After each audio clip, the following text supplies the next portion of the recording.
मी आत्ता आहे आपल्या शेतामध्ये, गावाकडे असलेल्या शेतामध्ये. त्याच्यामध्ये आत्ता उभं दिसतंय आपल्याला हे ज्वारीचं पीक आहे. हे बघा, हे तुम्ही बघू शकता.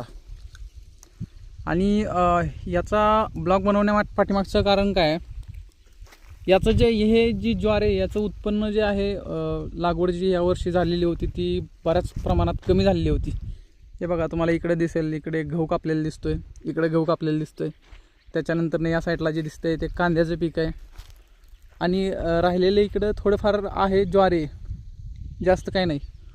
त्यामुळं काय झालं, यावर्षी ज्वारीचं हे धान्य तर महागलेच 100%. आत्ताच महाग झालेलं आहे. आणि त्याच्यानंतरनं ही ज्वारी काढल्यानंतरनं हे जे खाली आहे हे सगळं आपण वापरतो आपल्या जनावरांसाठी. गाई असतील, म्हशी असतील किंवा बैल असतील, त्यांना चाऱ्यासाठी वापरलं जातं. आणि त्याची किंमत जी आहे ती आत्ता वाढलेली आहे. हे शॉर्टेज असल्यामुळं त्याची किंमत आत्ता 100 पेंड्याला 5,000 ते 6,000 रुपयांपर्यंत आहे.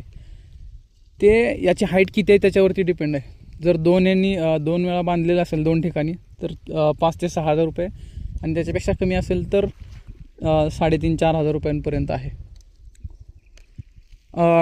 हा व्हिडिओ बघताना तुमच्या एरियामध्ये जिथं जिथं तुम्ही असाल तिथून तुमच्या एरियामध्ये काय याची किंमत आहे किंवा काय यावर्षी दर निघाला आहे याच्यासाठी ते तुम्ही कमेंटमध्ये सांगा. आणि या पिकासाठी एक स्पेशल असा एक आपल्या महाराष्ट्रात एक जिल्हा आहे ज्या जिल्ह्यामध्ये सगळ्यात जास्त पीक घेतलं जातं.